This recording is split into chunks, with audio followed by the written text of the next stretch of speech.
Okay, so first memory of you, I don't really have a first memory of you because you've literally always been there. Figuratively and literally. You're there when I got home from the hospital, and you're here today until you go to college, and I'm gonna cry my eyes out, but we'll save that for later. Showing up early for her mother's baby shower and threw me into a tizzy because I didn't know what to do. But it worked out perfectly, and I made a sign that said, "Welcome, Sarah Mae Williams," and half of the shower party didn't even know she was born. Truly, it's that tiny baby crying and not going to sleep and walking her up and down the hallway, around the bedroom, around the house, just because she would be quiet. But the minute I would try to put her down, she would start to cry again. When she still was in the stroller and her mom and dad would bring her over to visit, I would put her in the stroller and the stroller up Marshall Drive, and she'd want to stop and look at the flowers and reach out and touch them when we got out along the curb line up there. And that was always something I remembered, and I guess maybe that kind of stuck with her artistic talent she has. My earliest memory, other than the moment she was born, but since they whisked her away so quickly, was probably the next day when Daddy wheeled me down to see her in the NICU. And I'm gonna cry. She was so tiny and she had her little goggles on, and that was like the real first memory where I really got to see her. So I got to see her earlier than that because I wasn't the one giving birth. But Sarah was just so impatient she couldn't wait to get out. She was out how many weeks early? 6. 6 weeks early. She weighed 4 pounds 3 ounces. She was so little that they had to take her to NICU, which is neonatal intensive care unit. And they put her in this box. And I just remember she was extremely strong. That's my earliest.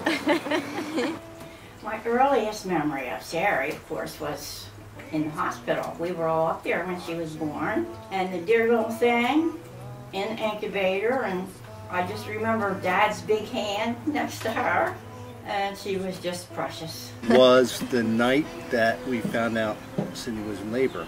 We had a huge candle. It had to be about 2 feet long, and we lit it, and we were sitting outside of her house while your mother was in labor waiting to hear, and the candle went down probably about 1.5 feet before we got the phone call that we were actually allowed to come up. When I'll be in any room in the house and she'll be in the living room watching Jon Stewart or something, and she'll just bust out laughing. Like it's the biggest belly, happy, funny laugh, and it just makes me laugh.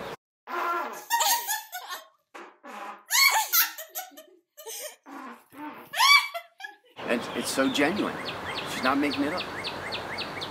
So she's funny by laughing. When we were kids, sleeping on the floor together at a grandparent's house or something, and we were trying to go to sleep, and you would flip over and like poke me or like go like this on your back or something, and I would flip over and be like, "Sarah, stop!" But you would pretend to be asleep, so I always thought it was like a ghost or something, and it scared the crap out of me. But I think it's funny now. I didn't think so at the time. It was last summer at the beach. We were having lunch, and I walked in with my sandwich, and your grandfather and Sarah were having an intense conversation about a topic that it's just not pertinent. At one point I looked up from my magazine to my sandwich, and I asked if it was appropriate that this conversation be going on during lunch.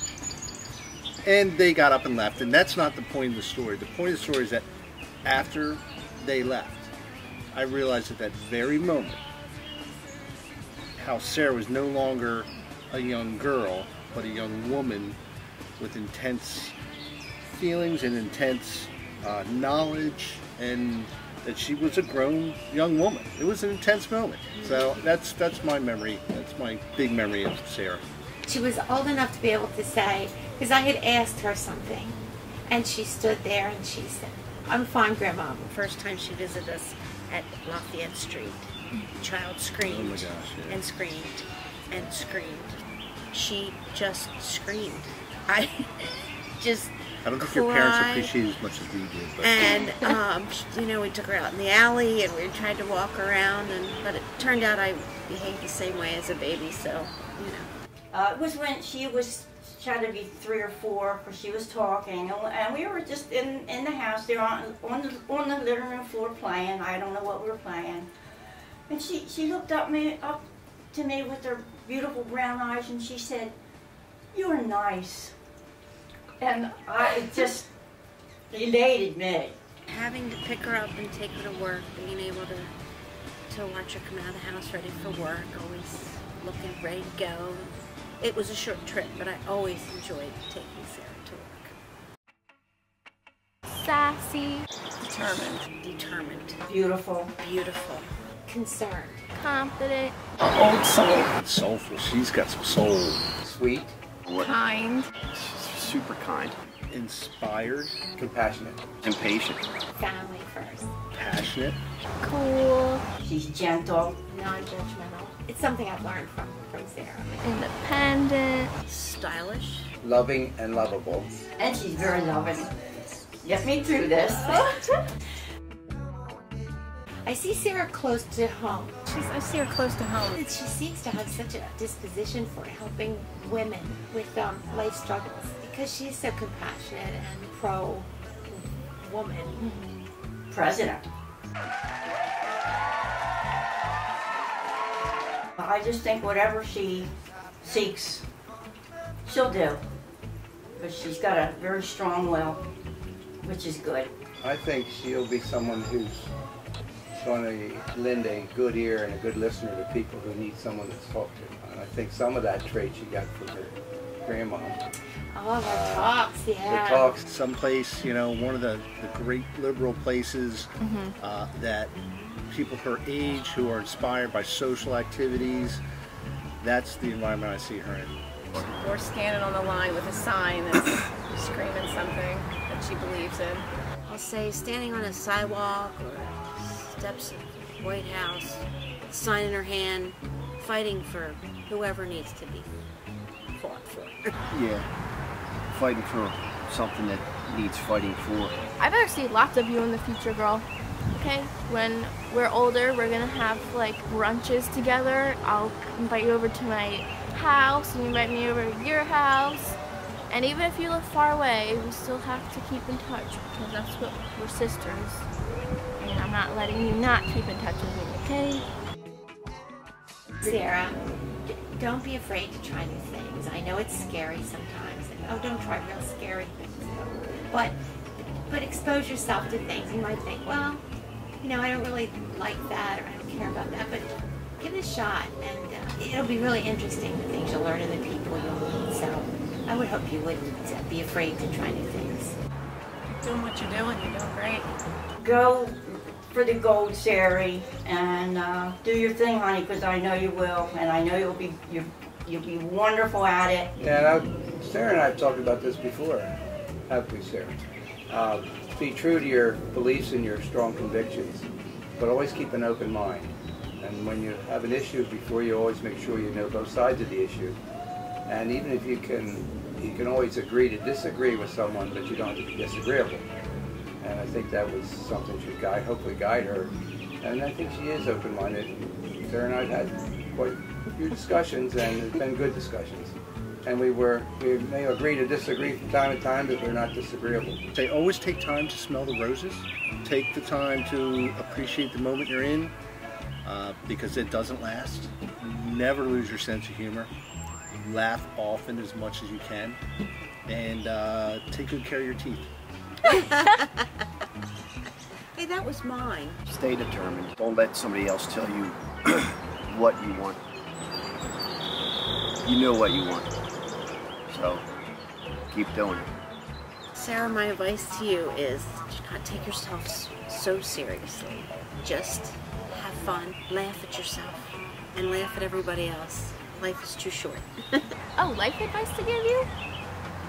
I think life advice I agree with everyone's life advice that is talked before.